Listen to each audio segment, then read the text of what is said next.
Wonderful to see so many people here. It's really gratifying to know that you're interested in this topic. Before we begin, Joy will give us some Zoom tips. Okay, so for Zoom, as I said, everybody's muted, so the chat box is your friend. You have the option of sending messages to everyone, or you can send messages to people privately. And the number one thing to remember is that you will have controls on your screen. And sometimes maybe you have to tap your screen or click your screen to see the controls come up, but that's where you can mute yourself, stop your video, change your view. So if you can, make sure that you're able to get access to your control panel on your Zoom screen, because that's where you'll be able to manage the session. Remember, you will be muted. So if you just start talking, we won't be able to hear you, but you will be unmuted during the question and answer. This is how the session will go. Patsy will do another quick intro into the program. We'll watch a little video. Then Queenie and I will have an interview. After that, we'll do our question and answer session where you'll be unmuted. And then we'll do a little exercise to close it out. If during the interview you have a question that you want me to make sure that I get to Queenie, enter it into the chat box, and I'll try to make sure I can get to as many as I can during our about 15-minute question and answer session. But put it in there, or you can wait until I open up the mics during the question and answer. Are there any questions going forward about Zoom or the format?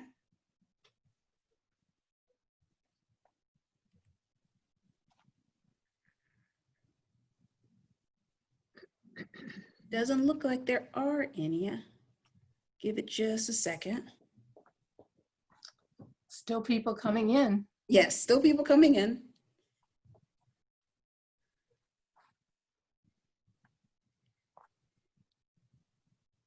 Okay, it doesn't look like there are any, so we'll, in the sake of time, we'll go ahead and get started. So Patsy, if you can continue. All right, so good afternoon, everybody. It's really great. I see lots of familiar AAEW friends. I'm happy to see you this afternoon. For those of you who are not AAEW members and don't know about AAEW, since 1881, AAEW has been empowering women and girls through research, education, and advocacy. We're a nonpartisan, nonprofit organization with more than 170,000 members and supporters across the United States, as well as 800 colleges and university partners. We also have 1,000 branches across the country, 24 of which are in Virginia. And if you're interested in other information about our branch and others in Northern Virginia, we'll provide an email address at the end. Members of AAEW have been galvanized by the events that occurred in our country after the murder of George Floyd. The statement by the leader of our national organization reads in part, "On behalf of our 170,000 members and supporters, we commit to fighting for justice, long-term and lasting change, and we stand in solidarity against racism. We also acknowledge that as an organization, we have our own work to do." Mount Vernon AAEW members want to hear and learn what we need to know in order to be a part of the change that's necessary to overcome racism in our community as well as our country. And we invite the public to join us in this effort. We are aware that racism is a complex, difficult, emotional topic. Everyone has a racial identity, but often white identity is seen as the default or the norm in our country. Another of the many factors in the complexity of this issue is something called implicit bias. Emily Badger, a journalist and writer on the topic of implicit bias, reports that researchers in this field say that all of us have biases that are subconscious, hidden, even to ourselves. That is to say, stereotypes or biases, positive or negative, that may be in our heads, even though we may not want them to be. To learn a little more about this, we are going to watch a short video. Thank you, Patsy. I'm going to go ahead and bring that up.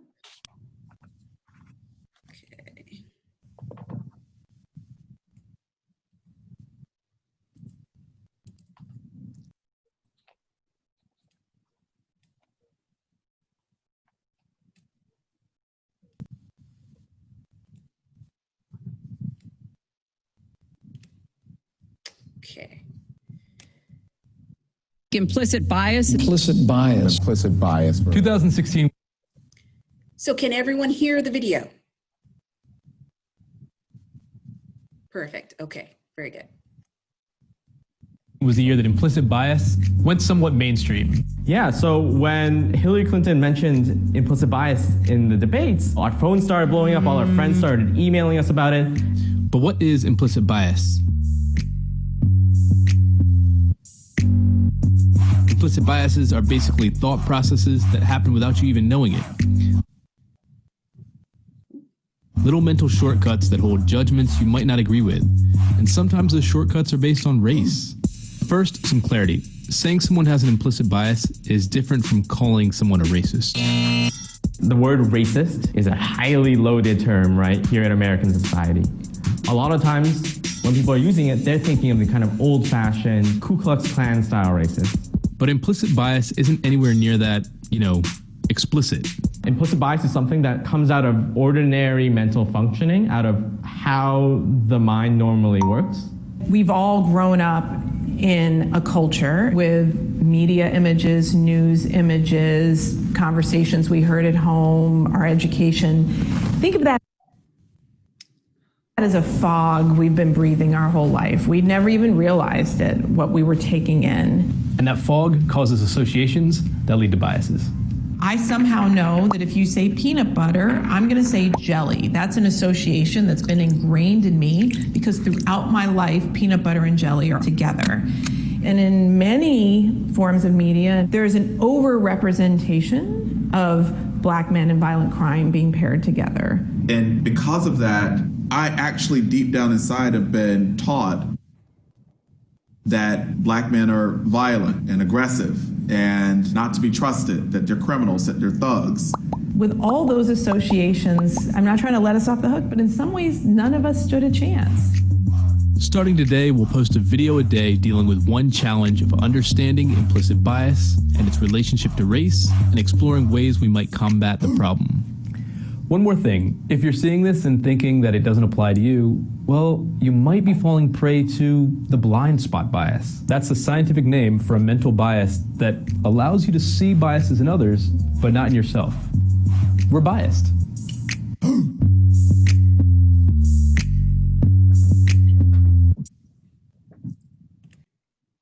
Okay.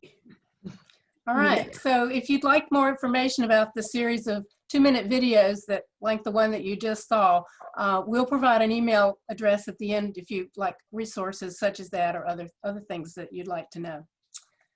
We know that implicit bias is different from racism, but understanding that it is one of the factors that impacts our interactions with people who are different from us may help us change the way we interact. As Emily Badger writes, to broach implicit bias isn't to impugn someone's values. It is to recognize that our values compete on an unconscious level with all the stereotypes we absorb from the world around us, and no one is immune from internalizing them. We may not be able to help having implicit biases, but we can learn to be aware of them.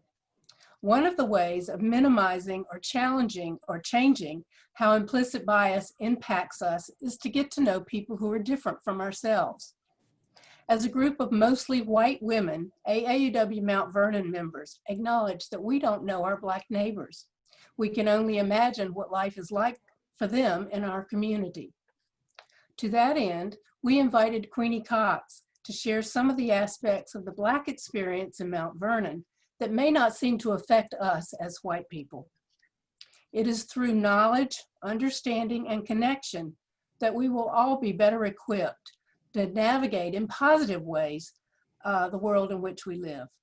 So Joy will introduce Queenie, and together they will talk about the Black experience in Mount Vernon.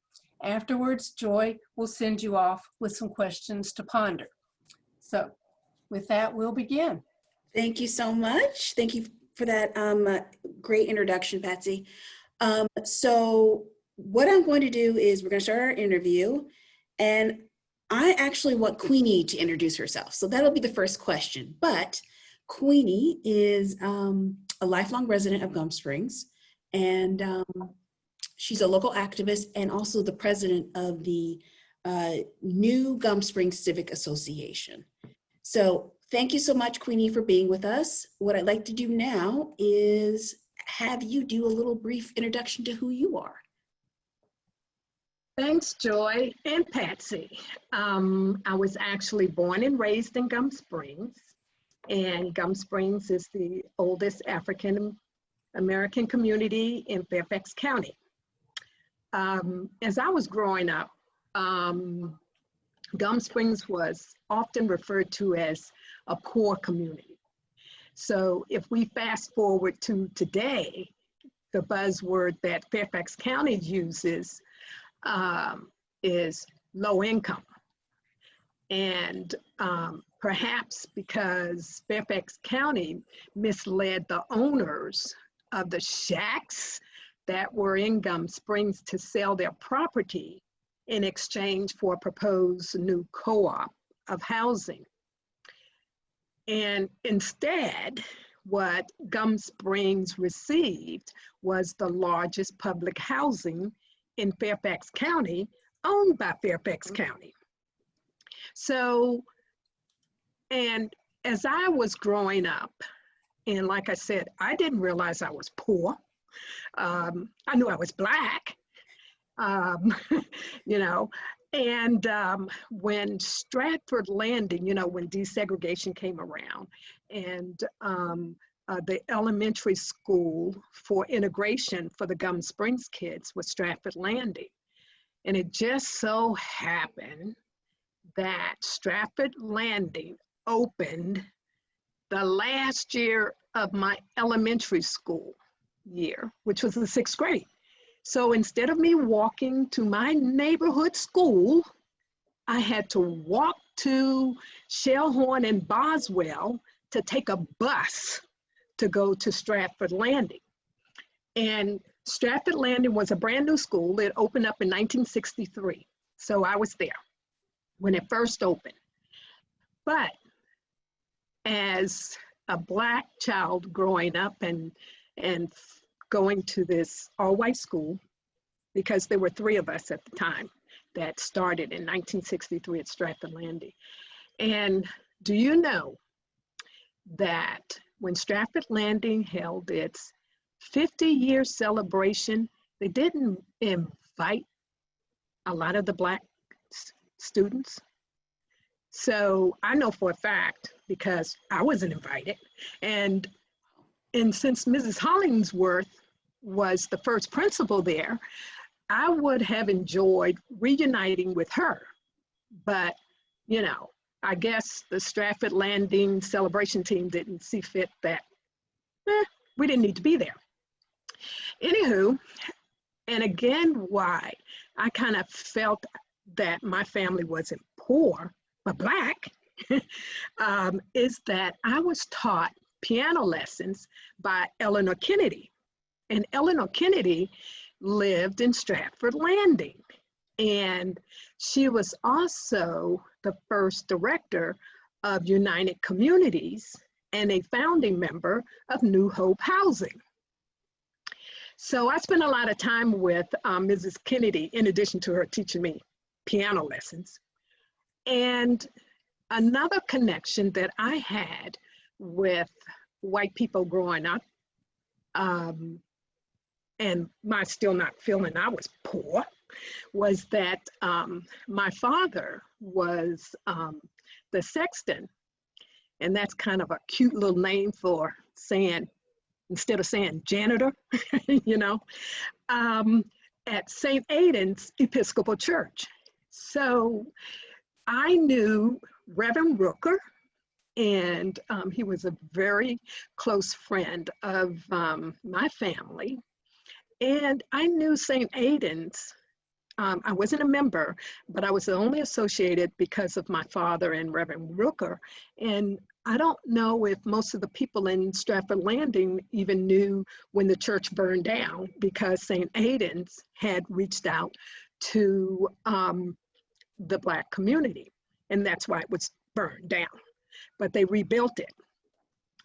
So after serving in the military and the federal government for 36 years, I now advocate for the same quality of life for Gum Springs residents as other Mount Vernon, neighborhoods and communities.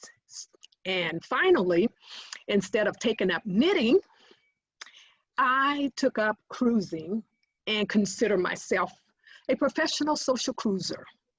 So because I cruise at least 6 times a year before COVID-19. Right. Not so much right now. That's me. Well, thank you so much. That's a wonderful introduction to who you are and how you got into where you are. Now let's focus on Gum Springs itself. So as you mentioned, Gum Springs is the oldest African-American community in Fairfax County. Could you give us a little history about the area? Okay, Gum Springs was founded 187 years ago by a slave named West Ford, and he was owned by George Washington. Another little tidbit history about Gum Springs is that Napa Road and Richmond Highway, over near Costco, but across the street, that was kind of the spot where the Gum Springs ministers used to perform baptisms in the creek, Little Honey Creek. And for history buffs, the Peak Family Cemetery is actually in Gum Springs. And during 2013, the George Washington chapter of the Sons of the American Revolution, they held their grave marking ceremony for the Revolutionary War patriots, Humphrey Peak Sr. and Lieutenant William Peak. So we have their family cemetery here in Gum Springs. And the Gum Springs Museum, it opened under the direction of Ron Chase in 1996 to preserve, the history and traditions of the founding of Gum Springs. And Ron's family is actually one of the original families that settled in Gum Springs.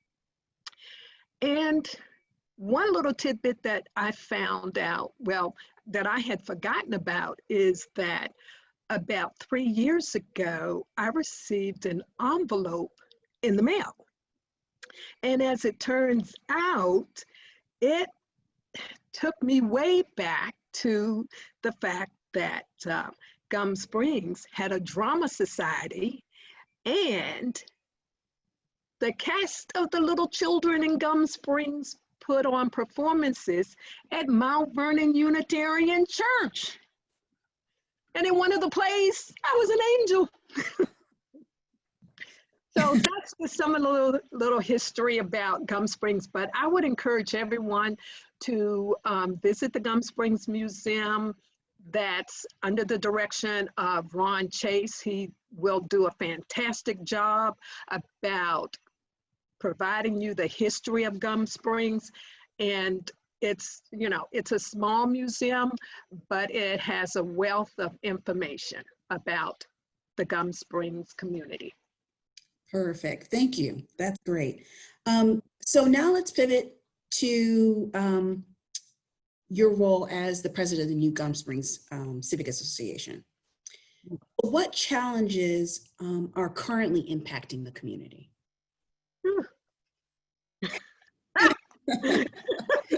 We've got some time. Yeah, well, I guess what I would say first on my list, and I know that this is probably a rub in Supervisor Stork's area, would be that, and because is that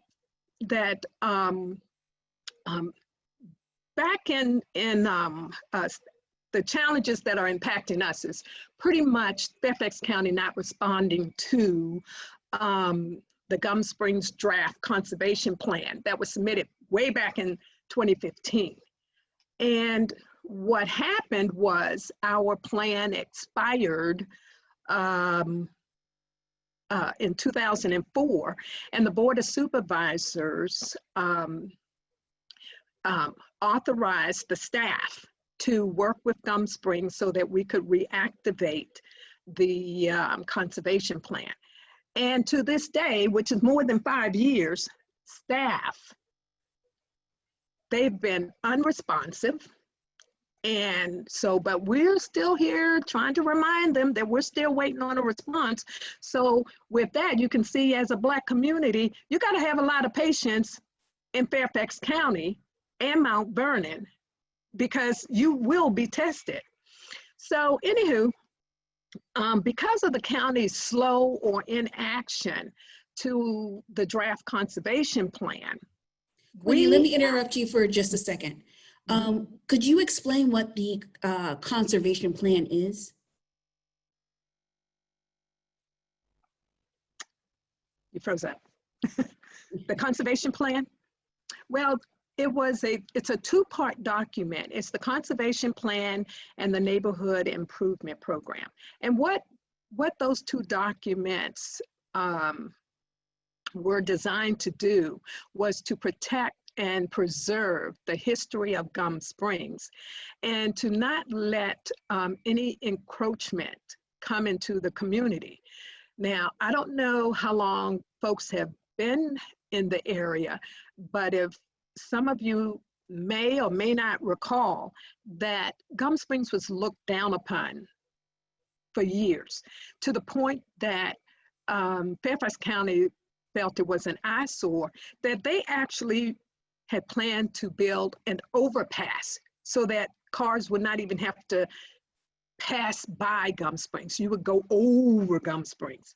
So those types of developments were, those documents were put in place to protect Gum Springs from those types of adverse action. And Gum Springs should have been a part of all of the communities in Mount Vernon, but because it was a Black community, it was singled out as, no, we don't want you here because you're not the right color for us. And so that's pretty much what the conservation plan was designed to do, was to protect certain types of development that would push the residents out of the community. And with that, the conservation plan also addressed traffic. And now, most of us in the area know that Inova Mount Vernon Hospital had expansion plans back in 2011, okay? Now, before the hospital was allowed to proceed with the expansion plans, Sherwood Hall Lane was already operating at what we refer to, and this is with Fairfax County Department of Transportation, at the D level of service, and was projected to fail in 2018. Well, looks like to me they failed a long time ago. And with the expansion, Sherwood Hall Lane, at that time back in 2011, they said Sherwood Hall Lane would fail in 2022. But it looks like to me Sherwood Hall, again, failed a few years back. And right now, the COVID-19 seems to have saved it a little bit because people are not on the road, as much. And particularly, everybody in this area knew that you do not use Sherwood Hall Lane. I think it was like between the hours of, say, like 2:15 and 2:40, because 50 million buses would come out of Walt Whitman School to get on Sherwood Hall Lane because all those kids were bused. And then with that, not having a discussion about the conservation plan to protect Gum Springs along with the traffic, then we have like the development. And with that, there's a significant number of residents who they don't have ties to Gum Springs. And those that do, they've either moved away or they're deceased. And the ones that are here, they were not part of the struggle that developed Gum Springs into the community it is today. And then part of that also, I fault Fairfax County because the county is doing nothing for the residents of Westport, and Gum Springs even reached out to the manager, you know, of Westport, and but they have kind of an attitude that it's a housing complex owned by Fairfax County, and they're going to run it their way. But they're in Gum Springs, and Ron Chase has always been vocal about the fact of how Westport got there and how they pushed out the blacks that is supposed to have been a co-op, but now it's public housing, and that Fairfax County doesn't even want to even make amends for those residents to feel welcomed in Gum Springs. And then on top of that, we have folks who have moved in, and they're not interested in knowing or learning about the rich history of Gum Springs and have no clue about the sacrifices of Gum Springs. And they've now have started to take advantage of Gum Springs' location. And not only have they now taken advantage of the location, the affordability of the housing here, and that's why I'm wondering, why are we still referred to as low income?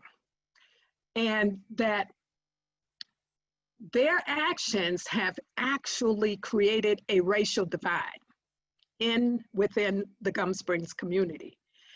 And I actually, you know, I've spoken to the Mount Vernon Council about this street. I've spoken to Supervisor Stork about this street, but I'm just gonna put it out there. It's this Black woman talking to all these white people who are supporting these white people, because this one street in Gum Springs have decided that they are not a part of Gum Springs. They won't even join the community association. And they had no problems with the community fighting Mount Vernon Hospital, Fairfax County Department of Transportation, and VDOT to ensure that the roads and streets would not have an adverse impact on them.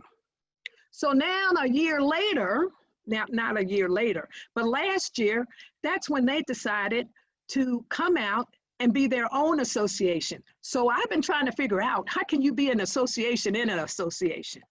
And how can one street with 11 homes on it speak for a community that's been in existence for 187 years? So I now refer to that street as Holland Court, 11 houses on it, and they're the Karen Street in Gum Springs because they feel they have white privilege in this historic African community. So now, and finally, as a direct result of certain decisions made by, you know, the local elected officials and certain organizations like the Mount Vernon Council of Citizen Association, Fairfax County continues to chip away at the community to support its vision by ignoring the concerns of the Black community. And by them doing this, it creates havoc, and they will either not communicate or mislead Gum Springs on decisions that may have adverse impacts on us. And those examples, I can give you examples such as, I call it the bike lane to nowhere. And I was, you know, and the entire Gum Springs community did not want this bike lane because it starts like at Parker's Lane and ends at Holland Road. Then it picks back up or something, you know, it's not a straight lane like going from Parker's Lane to Fort Hunt Road. It's straight shot. Ours is just broken up. And we didn't want it. And then not only that, we did not want the proposed underpass, Little Hunting Creek underpass, because an underpass is nothing but a magnet for illegal activity. So what you can see above ground, they're now going to put it underground. And Gum Springs didn't want that, but who voted for it and who got it in? All the white people.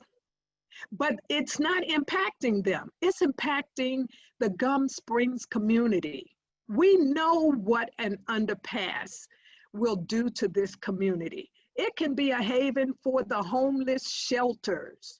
You know, people, and that happens. If you see them at a bus stop, you know they're going to go underground.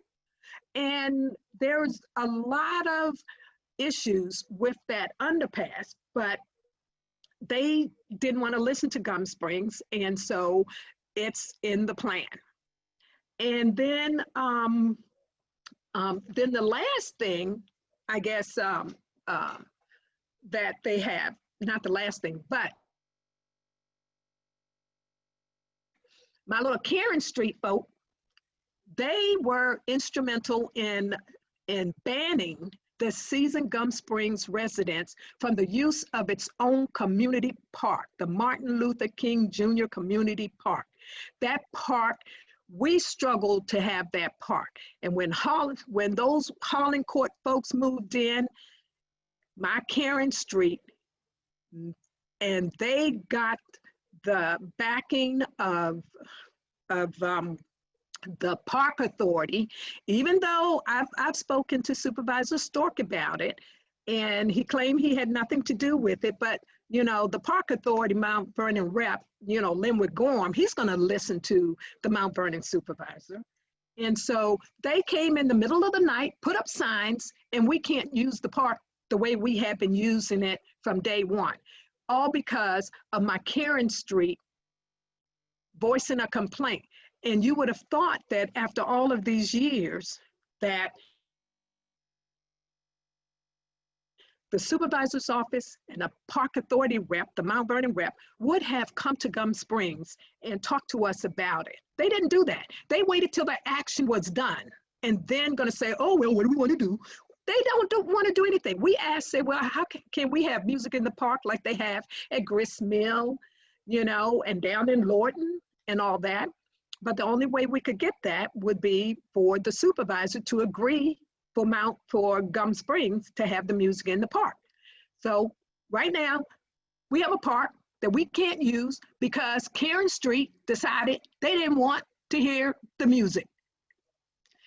And so, you know, so that's what they've been doing to us. And so that all of these actions are, they're nothing more than actions that contributes to the destruction of Gum Springs, you know, as a community, and it takes away from our sense of belonging in the oldest African community in Fairfax County.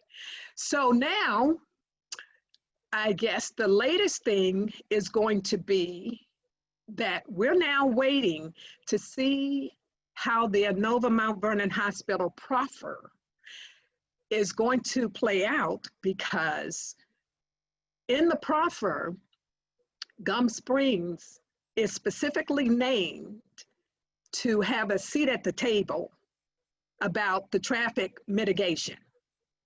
And so, you know, so my Karen Street people, I know they're gonna be there, but at this point, if they're not with us, they're against us. Well, we already know, they're already against us, and the Mount Vernon Council has supported them of being a separate organization.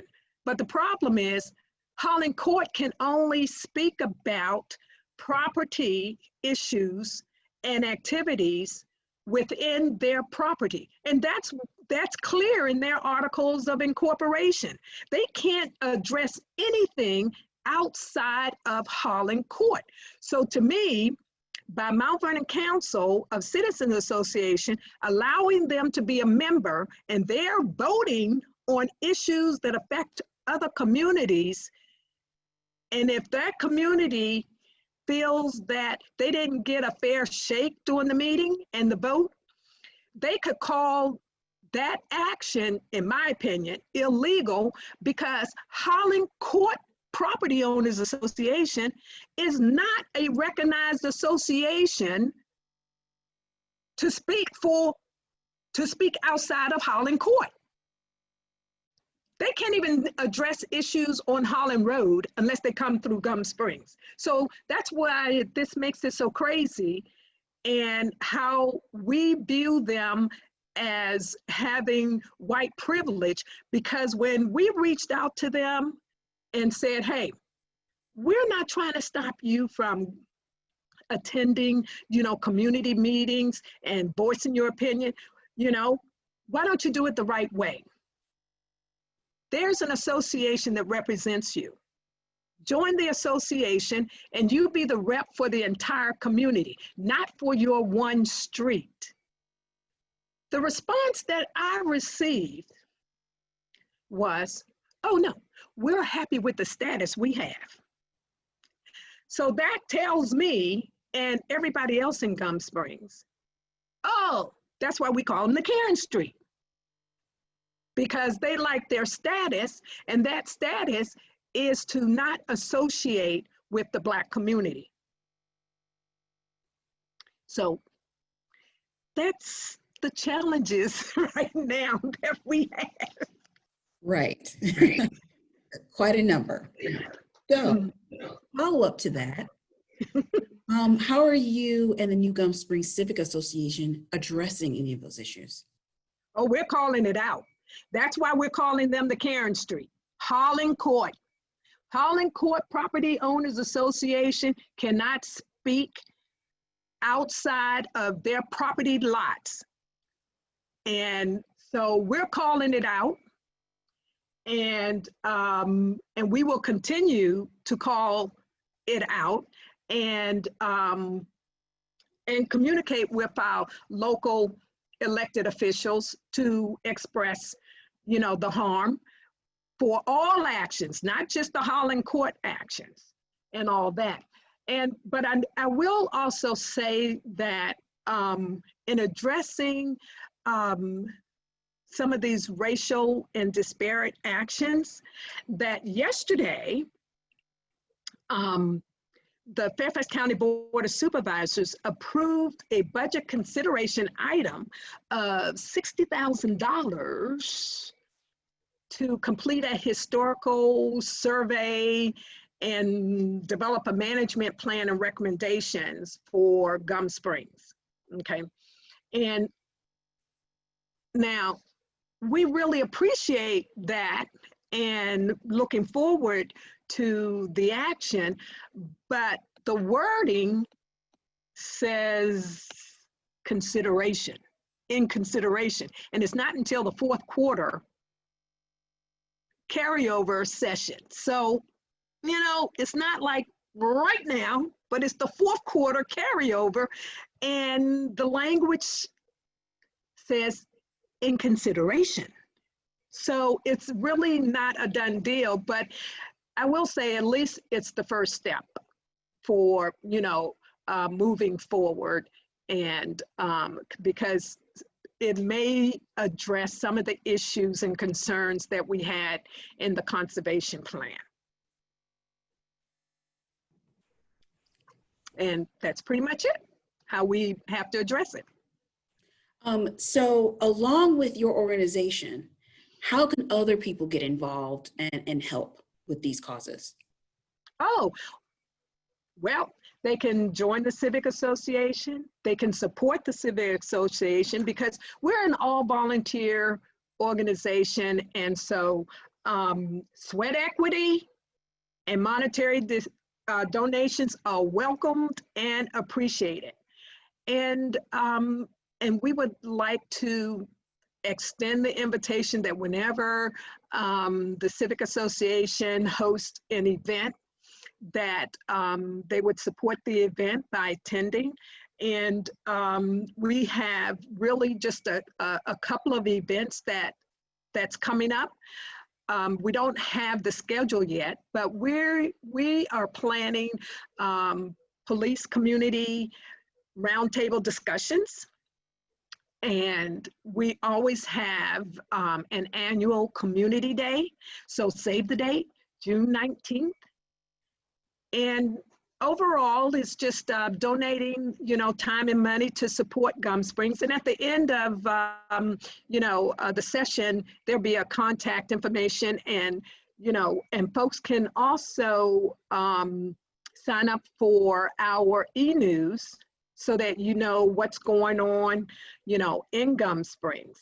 And having the support from our surrounding neighboring communities, it will really help us and assist us in continuing our journey in achieving and maintaining the same quality of life for its residents like other, communities in Mount Vernon. Excellent. I know at least one person had that question in the chat box, how they can get involved, so that, Okay. So let's end on a good note, and let's talk about what's wonderful about Gum Springs. What makes it a great place to live?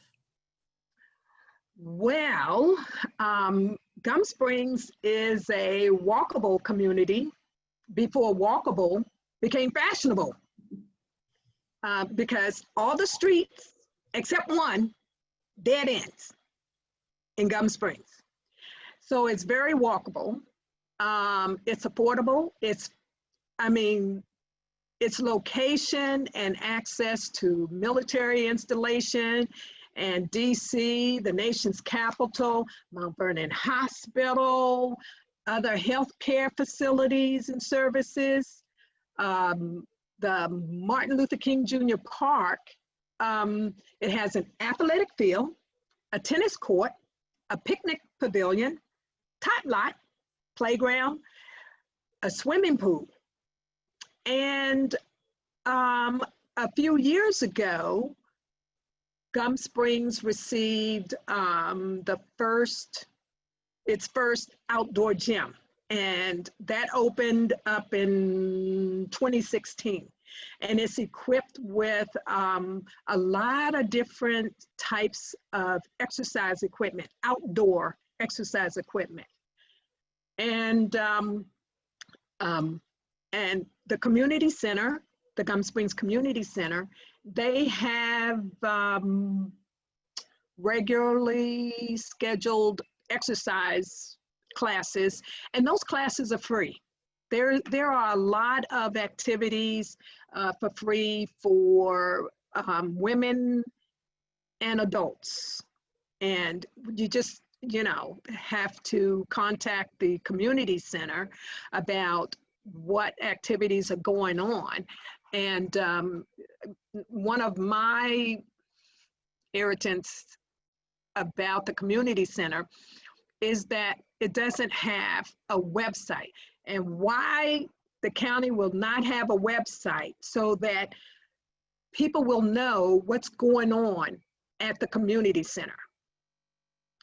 The only way you know what's going on is that you would have to go down there and look on their schedule or call. And as close as I live to the community center, I don't even know what's going on down there. So I think it's, we're missing a lot of not having, the county not having a website. And the other thing too is the community center is not just for Gum Springs. That center is open to all Fairfax County residents. And there's also inside the community center, there's also an exercise room, a gym that's in there. And all that's free to the residents of Fairfax County. So you can go down in there and maintain your health and do all of that good stuff.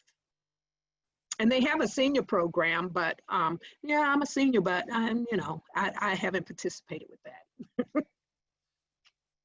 So those are just some of the, some of the things that makes Gum Springs a great place to live because, I moved away and, because I had my career and all that stuff, and I've come back and I'm here with my mother. It's just me and her.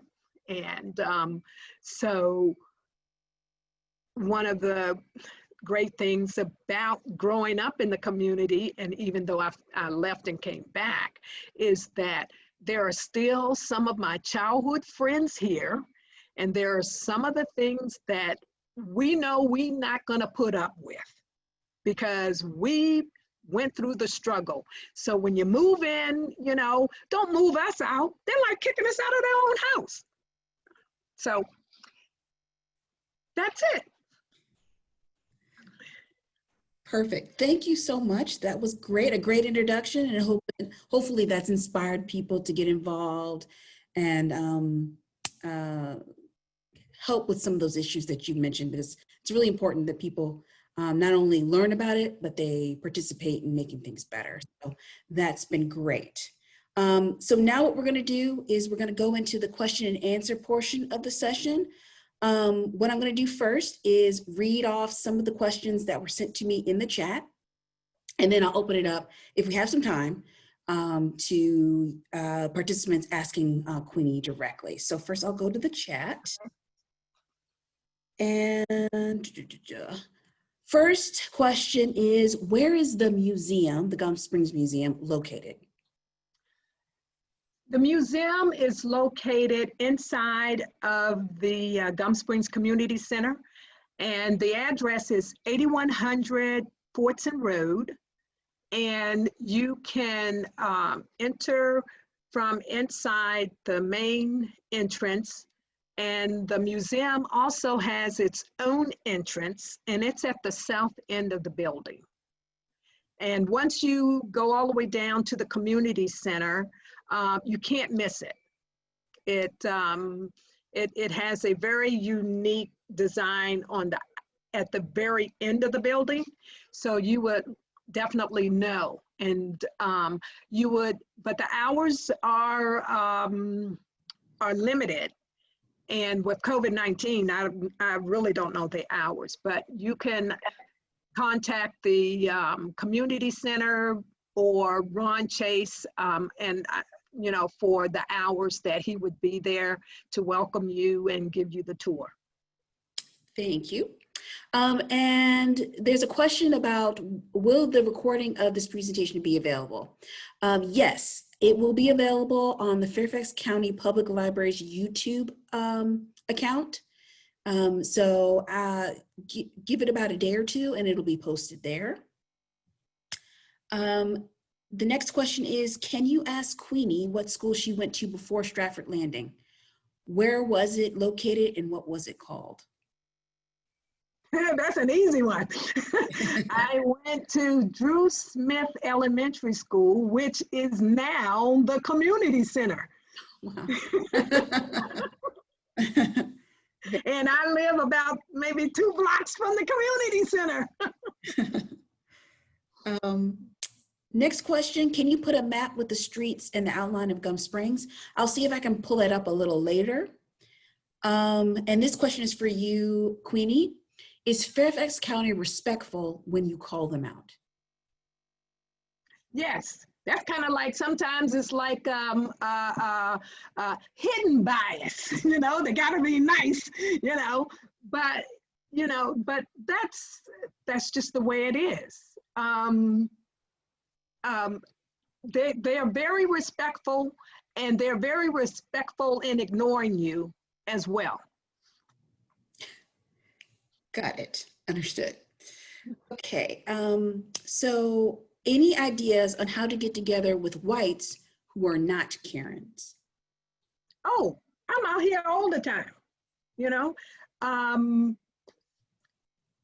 I think that when, because in fact, like when we have like community day and it's starting, you know, and mixing, that's how being more in a social environment, that seems to be more welcoming for both the Blacks and the whites, because I think that both the Blacks and the whites, they want to know more about each other and how to get along with each other, and particularly how to live together. So I think that maybe if we could, if, you know, if it may have to start in little baby steps, like having like a little group together, you know, I'm always good for wine and cheese, you know. So it's, I think that having little talks, you know, amongst ourselves. And I think that once we schedule the police and community roundtable discussions, I think that's going to be very helpful as well, because it's not just police issues, but there may be some issues about communities themselves, and then we can break out later with community issues, because some of the communities have the same issues and concerns. And the information for the community police event, I believe, is that what it's called? Yeah, yeah, police community roundtable roundtables. That'll be on your website, correct? The new right. Right now, what you will see on our website is coming soon, because we have to work with the police department so that we can have a date, and then because of COVID-19, that threw us way behind, because we need to find a location of, you know, for everybody to feel safe and wanting to be safe. And so it may end up being a Zoom discussion. Very, very true. Okay. So they can look to the website to get more information later. Yes, Okay, yes. perfect. And when they sign up also for e-news, it will come out in advance on e-news that we have an email distribution, and when things go on, is going on, events, and even if a neighboring community has an event that they want to share with Gum Springs, we're more than willing to have that information posted on our website and sent out, because in fact, you can actually schedule your own event on our calendar and it'll be posted. You can put that on there yourself. That's amazing. Good to know. So just so you know, the library will have some events posted there then. Well, all you got to do is just click down and it says suggest an event. I think you can upload the photos of the flyer and everything. That's a great resource. Yeah. Yeah. Mm-hmm. And if for some reason, if you get into a little glitch, just shoot me an email and I'll have it fixed. Perfect. So I see a number of comments about the Gum Springs Community Center and how there appears to be a website for it. They said, I just found county website for Gum Springs Community Center. And then someone said a calendar of activities is not available, but that's due to COVID-19 and the facility being closed. Okay. So those were the comments down below. Okay. So maybe we can. How do you find? But okay, how did they find it? It says it looks like it's under the neighborhood and community services. Oh, okay. Yeah, you got. So it's not like going to, what I was referring to is going to Gum Springs Community Center, you know, and without having to go through Fairfax County Neighborhood Community Services, then community centers. Yeah. And then, you know, there are too many steps. Why can't it just be, you go straight to it? Right. And then let's see. It says, here's a comment. It says, it's listed under Fairfax County. There's no details, but the center is posted. MVCCA, Rec, and ER committee can help get the park authority to get more info on that site. And they said, just so you know, the Holland Lane community was an infill built about 20 years ago and is a Virginia chartered homeowners association, not a civic association. It's neither one.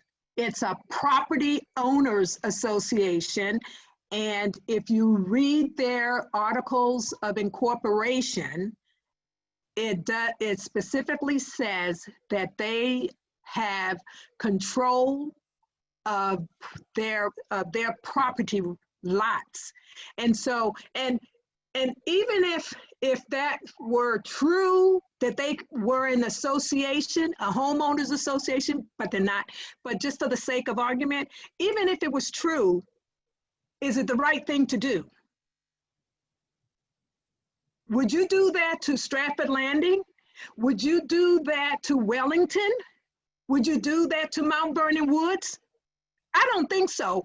11 homes in a community, I don't think that they would do that to any other community. And I don't think that the Mount Vernon Council would accept that in any other community. So why would you do it to the Black community? That's all I'm saying. Okay, so next question, how much do schools and churches help? A lot. Karen Corbett Sanders, she's been great. She's our Mount Vernon School Board rep. I can contact her at any time, and she, you know, for any questions or concerns, she is there. The churches, they are extremely supportive. Reverend Johnny Abram, he's the pastor of Harvest Assembly Baptist Church here on Fortson Road. He opens up his church and facilities for us to hold community meetings. And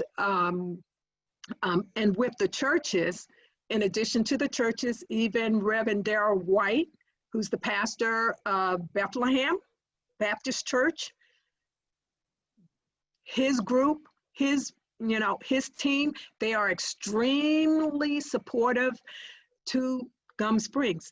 And now, one of the things that we've done as part of the Civic Association, we have all of the pastors that we meet with from time to time to discuss some of the needs of the community and events that have occurred in the community. And then we extended the meetings with the police. So it's a little group called PCCP. It's Pastors, Clergy, Community, and Police. And also recently we have big representation. So we don't meet on a regular basis. We meet when a pastor has a concern, or if there's a major community concern or issue, then the notice goes out and we all meet. So we have a strong religious faith support here in the community. That's a really big plus for Gum Springs. The churches, the pastors, they are all in for us. Even my church, and my church is not even in Gum Springs. And my pastor, Frank R. Kelly Sr., he's very helpful as well. And he's not even in Gum Springs. That's amazing. That speaks to how wonderful the community is. Next question, where is the location of the LHC overpass? Wow. It's, okay. If you see, if you know where Napa Road and Old Mount Vernon Highway, there's actually a little bridge already there. You just don't know it when you're going up and down Route 1. So there's a bridge is already there. And what they want to do is make that bridge higher and then put the underpass underneath to go from one side of Richmond Highway to the other.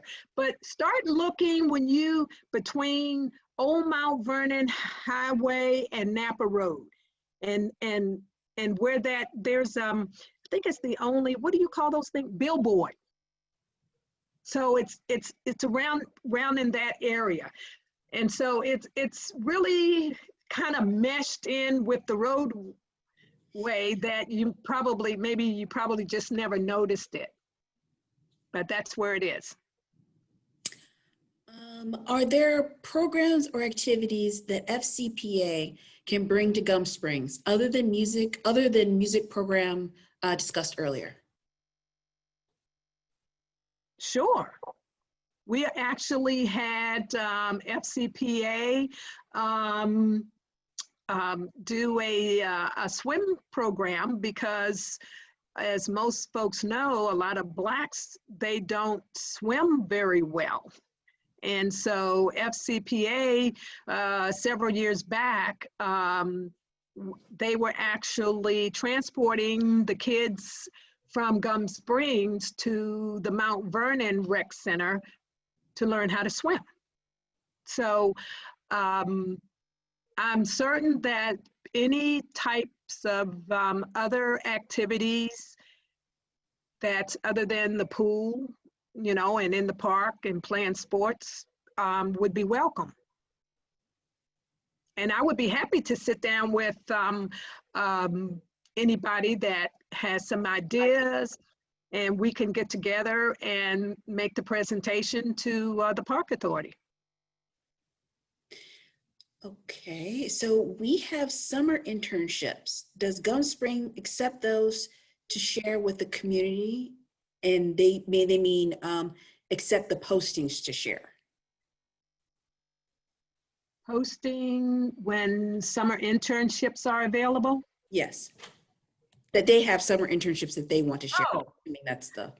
Sure, I think that for those types of things, as I was mentioning, that when you have those available, you can actually do the self-posting on the community's website. And because people do go on, and then later on, I can have email sent out about the internships.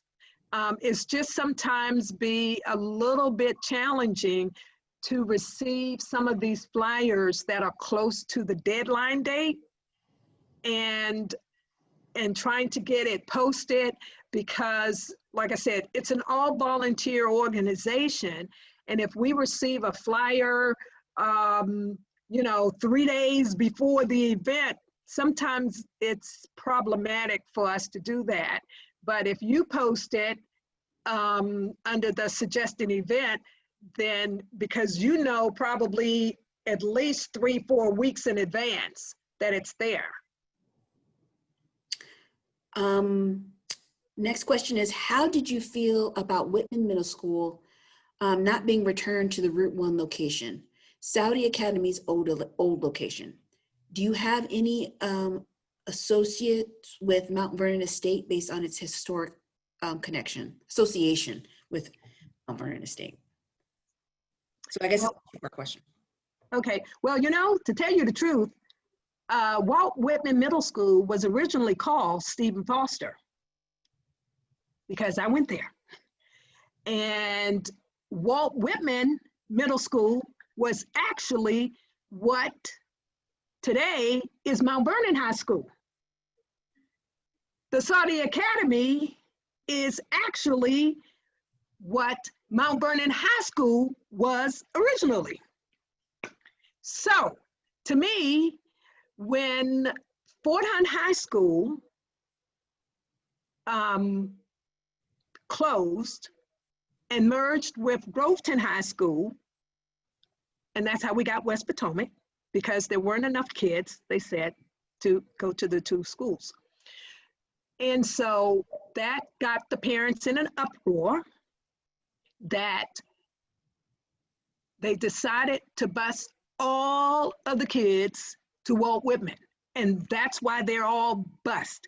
So now you would have thought that after all of these years, that the wounds would have been healed.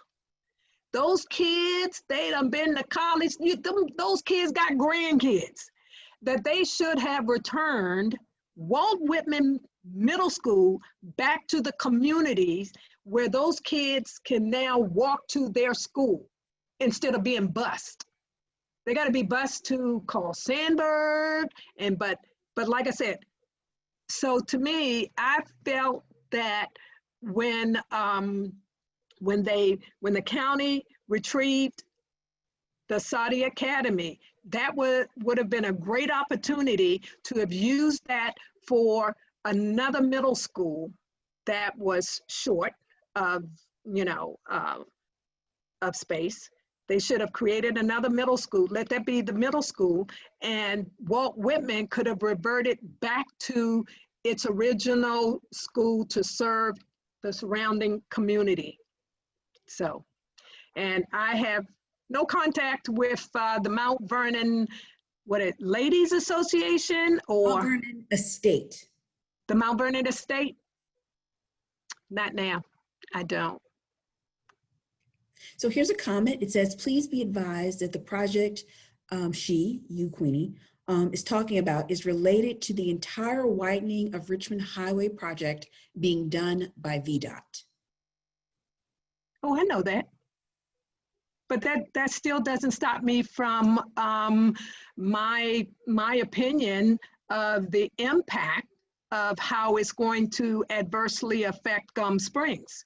Right. And plus the fact, and what some folks may not know, because I was attending a lot of those meetings, is that VDOT was showing their presentation to the white folks in one way and came to Gum Springs and gave us a whole different presentation.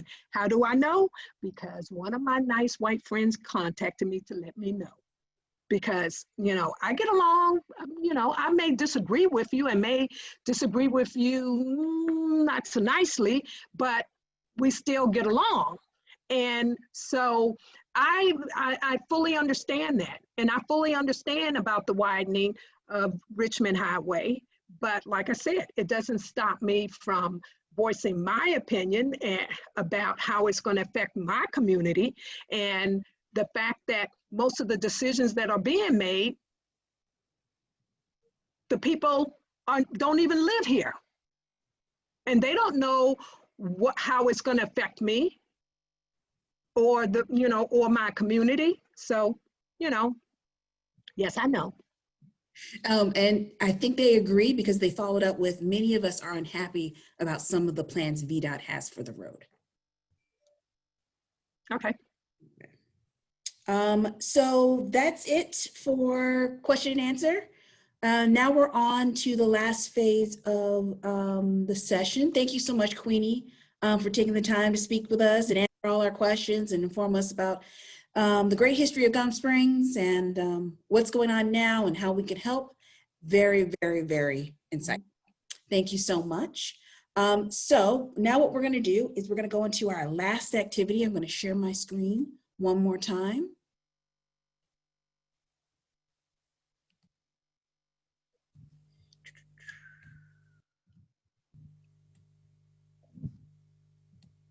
All right. So for this last exercise, it's called Lemonhead and Whoppers. Is your everyday life really diverse? So this is going to be sort of like our closing exercise so that we can, we started the session with the video on implicit bias. So we have an understanding of what it is. This exercise will help us sort of understand how it may manifest itself in our day-to-day lives. So the purpose is to begin thinking of our level of interaction with people from different races and ethnicities. And it'll also sort of create a visual activity of how we might interact with people from different races and ethnicities. So to begin, I'm gonna have you think about these two questions before we get started with the activity. First one, do you interact with people of different races and cultures? This is just something that you think about in your head. You don't have to answer in the chat box. And two, do you consider yourself an effective intercultural communicator? If so, why? If not, why not? Okay, so for this exercise, the reason why it's called Lemon Head and Whoppers, because I've had these candies, I'm sure most people have. The lemon head represents someone from your own race and ethnicity. Whoppers represent someone from outside of your race and ethnicity.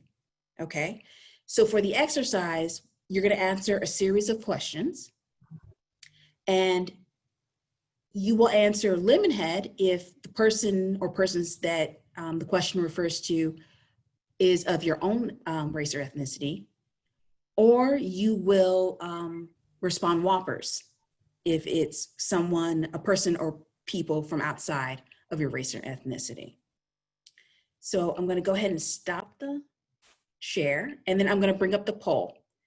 So for people who are just listening, I'm going to read the questions aloud so you can do that exercise. But for everybody else who's able to be within the Zoom, you should be able to see the poll and answer the poll questions. And there are 10 questions. And like I said, you're going to choose lemonhead if that person is within your own ethnicity, whopper if that person is outside of your own ethnicity, race or ethnicity. Okay.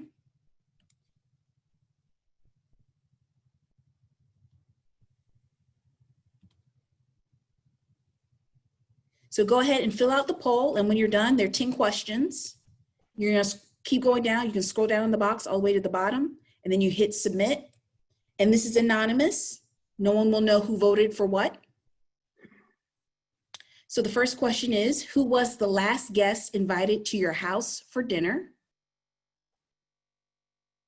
And if it's someone of the same race or ethnicity as you, you hit lemonhead. If it's someone who's of the opposite of a different race or ethnicity, you choose whopper. The second question is, who was the last person you went out with socially? Number 3 is, who is your family doctor? Number 4 is, who is your family dentist? Number 5 is, who are the majority of your colleagues or classmates? Number 6 is, who is your closest friend?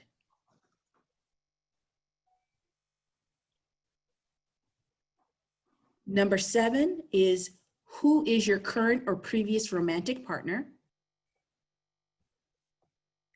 Number 8 is, who was your supervisor at your current or last job?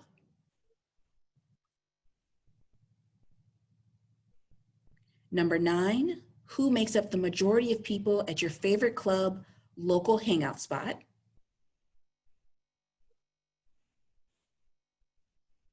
And number 10, who made up the majority of people in your childhood community?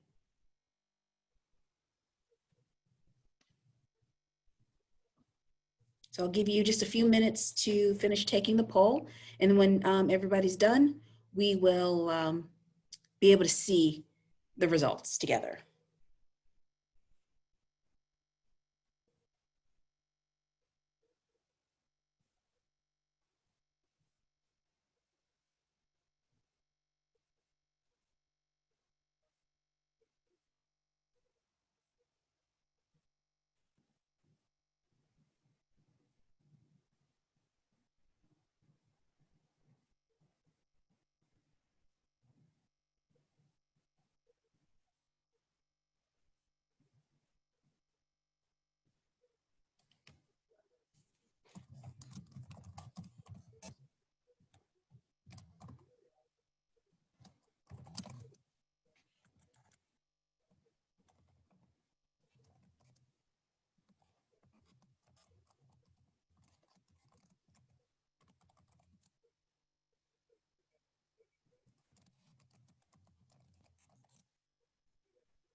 Okay, so it looks like we've got just about everybody. So I'm going to go ahead and end the polling. All right, and now I'm going to share the results. So can everybody see the results on the screen? Mhm. Okay, so perfect.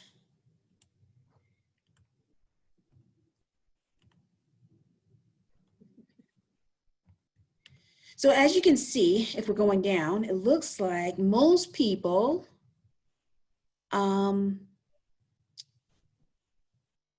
associate with those within their same race or ethnic group.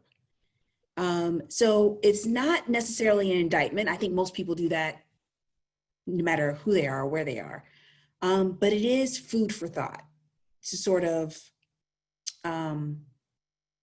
think about how we create these little silos in our life and how that might impact how we view others. So a few questions to finish up. Do you ever stop to think of how often you communicate with people outside of your group? I know I don't, but yeah. Joyce says her family doctor is 50-50. Very true.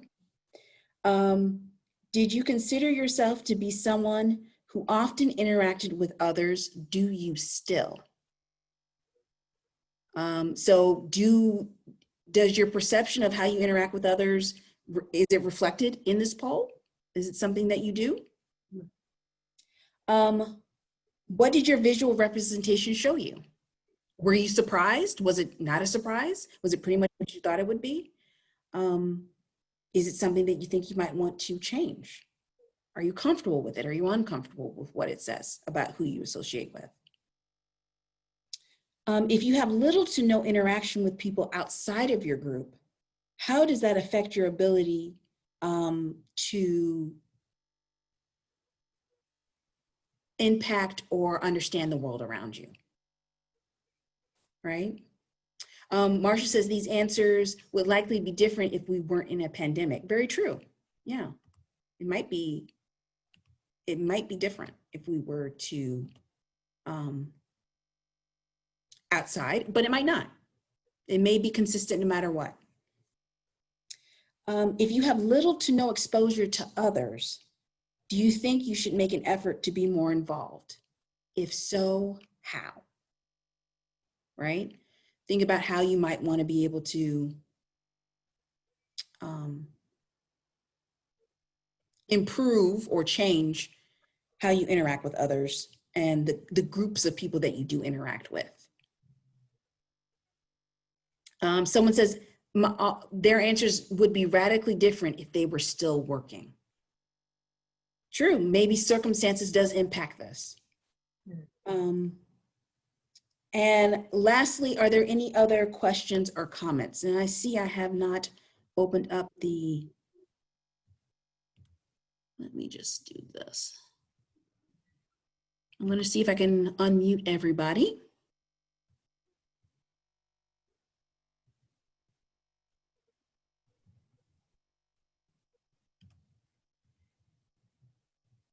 Okay. So there should be, people should be starting to be unmuted. So if you have any questions or if there's anything that you want to add to the conversation, please feel free to do so now. You can unmute yourselves now.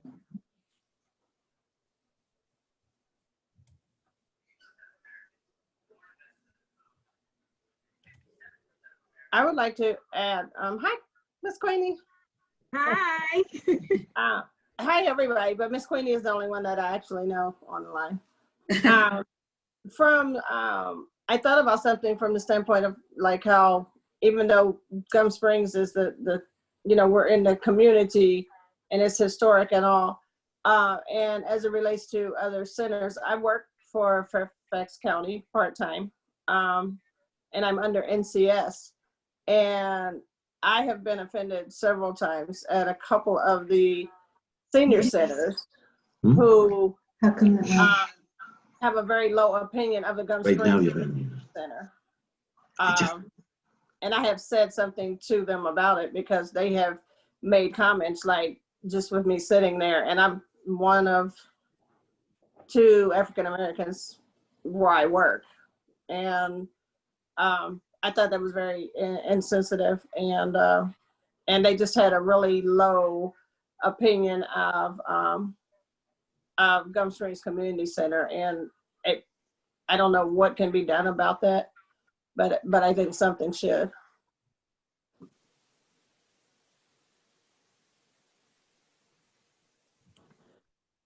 Thank you for your comment. Could she repeat the place name where this happened?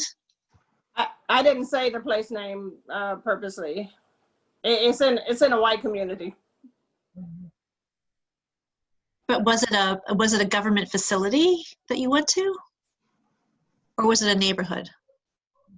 No, yeah, it's a government. It's a Fairfax County center where I work at, adult senior center where I work at.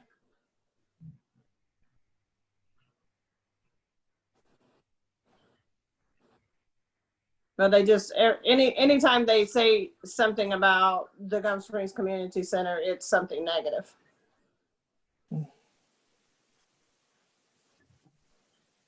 But I understand I understand one thing. It doesn't make it right, but I realize it's the culture of the people in this community. Old money, again, like Ms. Queenie was saying, privileged people. And unfortunately, that's just their mindset. Now, everybody who works there is not of that privilege. Well, some of them are, but some of the others aren't, but that's still just the attitude there. So is it staff or visitors or both? Both. Yeah, that's an issue if it's staff that's doing it. Mm-hmm. Patients as well, or residents? They mentioned staff and visitors. What about the patients or the residents themselves? It's members. We don't have, the community centers don't have residents. They're community. That's right. That's right. They're day. Yeah.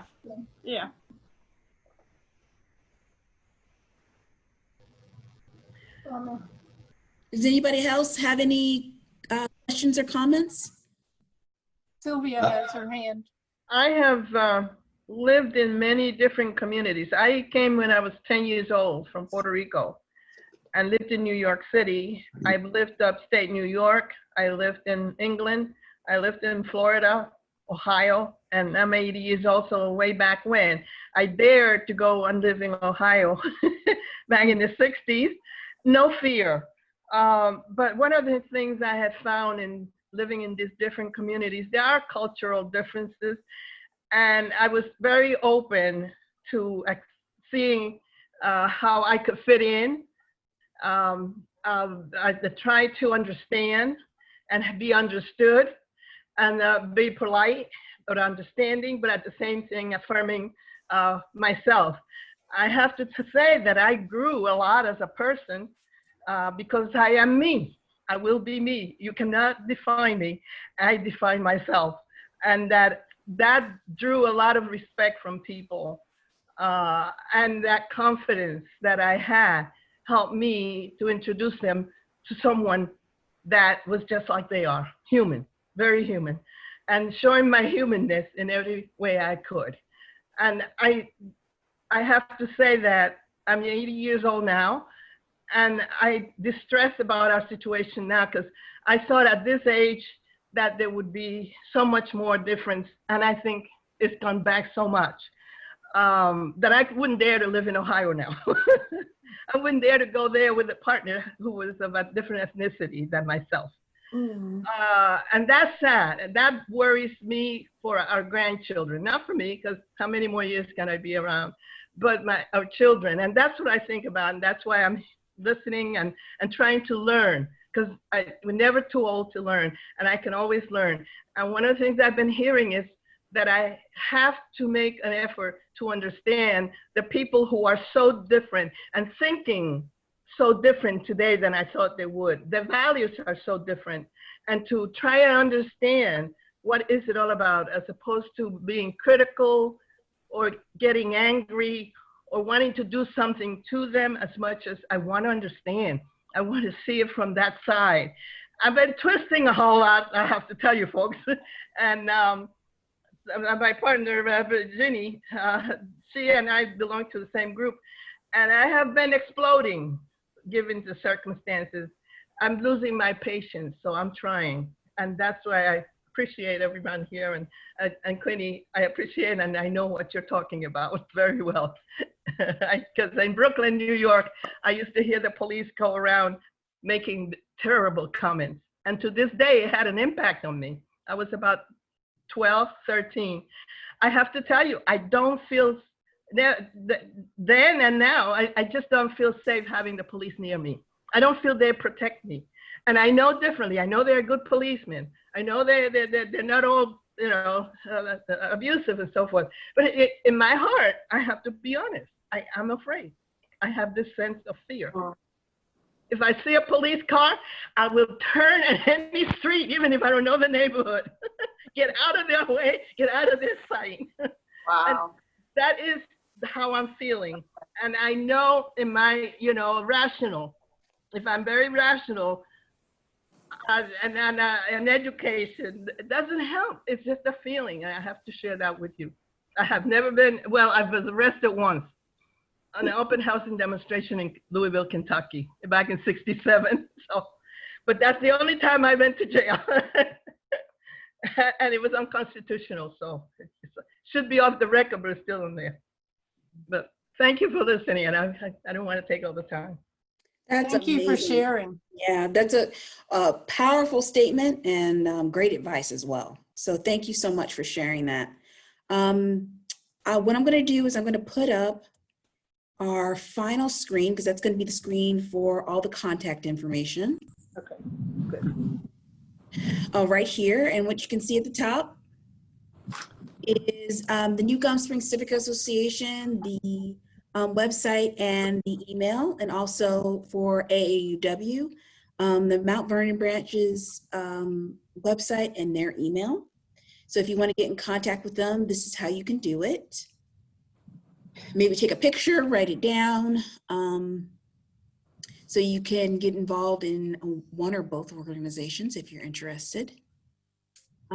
Patsy, is there anything you wanted to add before we leave? Well, I just want to thank you, Joy, and Queenie for bringing us these thoughts and ideas, and for this really good discussion. And I want to thank Sherwood Regional Library for hosting us today. We appreciate that, and also for the recording. You can look for it on the Fairfax County. You said the Fairfax County Library YouTube. Yes. Okay. The YouTube channel. And thank you to everyone who attended. We hope as you head out into the community that you'll reflect on the knowledge that you gained today, and will be inspired to delve deeper into the understanding of the Black experience in our community, and to strive to build better connections. Thanks for coming, and have a great evening. Joy. Yes. What's the information to sign up for the newsletter? So that'll be on the New Gum Springs Civic Association, their website, or Okay.